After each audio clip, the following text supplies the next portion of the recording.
Nous avons là donc un nouvel outil pour la science politique, le duel, enfin, le trio Jupiter-Saturne-Mars, lié à des processus cosmiques bien définis, astronomiquement, mathématisables, tout à fait, et qui ne sont pas de l'ordre de la fiction, de la convention, du consensus, comme, je sais pas, par exemple, les jours de la semaine, on dit aujourd'hui c'est le Shabbat, alors qu'on ne sait même pas quoi, on sait même pas depuis quand ce Shabbat a été fixé à cette date-là, et à quelle configuration astrale ça correspond. L'autre jour, je disais, il n'est pas normal qu'on fixe le début du mois dans l'année juive à la conjonction Soleil-Lune, mais qu'en revanche, le Shabbat ne corresponde pas, alors qu'il est lui-même divisé en 4 périodes de 7 ans, de 7 jours, ne correspond à aucune configuration astrale précise, si ce n'est que c'est la tombée du jour. Il y a quelque chose qui ne va pas du tout là. Donc, Jupiter est celui qui est capable de faire miroiter des lendemains qui chantent. Et ça va calmer le peuple, une sorte de dopamine, comment on dit, je ne sais pas comment on dit. Enfin, ça va calmer le peuple d'entendre ce que seront qu'est-ce que sera l'avenir. Hein. Bon. Alors quand Jupiter n'est pas là, eh bien le peuple, il voit plus l'avenir, il comprend plus, il a plus d'espérance. Voilà. Ou alors on a la solution saturnienne, qui elle consiste à dire voilà, il faut retrouver les bases, les fondements de notre société, il faut restaurer ce qui a été et la purifier en quelque sorte pour retrouver les sources vives.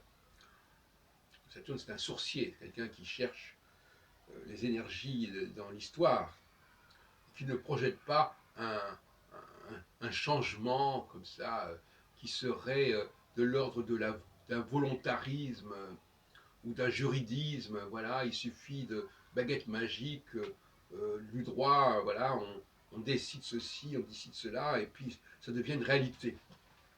Pour Saturne, il y a une lutte majeure entre Saturne et Jupiter. Ce sont les ennemis jurés.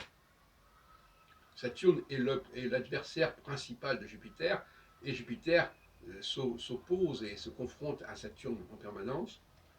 Et ce sont deux théories du pouvoir qui s'opposent, qui alternent.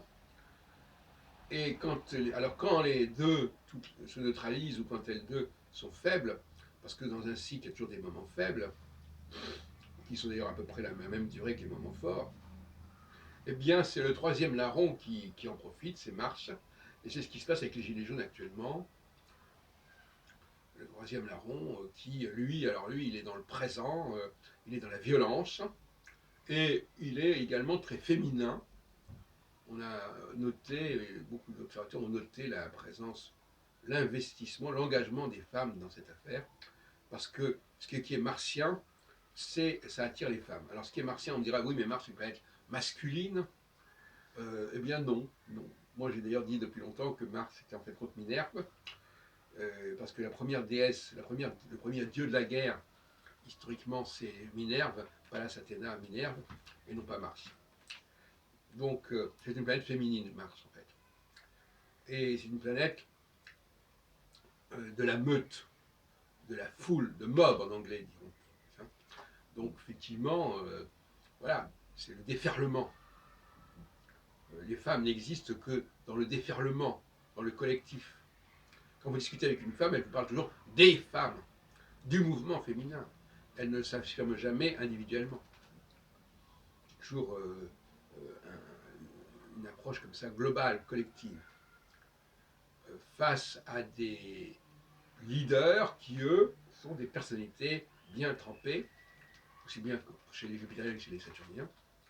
Et donc, finalement, d'un côté, il y a une classe politique qui est très minoritaire, finalement. De l'autre côté, vous avez une foule, la psychologie des foules, on en a parlé, il y a beaucoup de bouquins là-dessus, Gustave Le Bon, Sorel, etc., qui, elle, déferle. Alors, le vote aussi est un déferlement martien. Et le pouvoir d'achat, enfin, les impôts, tout ça, c'est le collectif. C'est la puissance du collectif, comme la grève aussi. C'est le collectif. Alors, face au collectif, il y a le personnage. Par exemple, l'homme de science, comme Galilée, qui s'oppose aux superstitions d'époque. L'homme politique qui s'oppose aux révolutions populaires, etc. Et il y a un moment donné où ça bascule. Et pour que ça bascule, pour qu'on passe du stade de la foule au stade de l'ordre républicain, ou l'ordre scientifique, si on pourrait dire, eh bien, il faut qu'il y ait une personnalité qui émerge par sa capacité d'entraînement sur le plan de la vision des choses, un peu utopique, mais à laquelle on peut croire, ou alors par sa capacité, son assurance scientifique, même technocratique, où il résiste aux pressions. Voilà, il faut avoir une certaine trempe dans les deux cas. Sinon, on est emporté par le tsunami martien.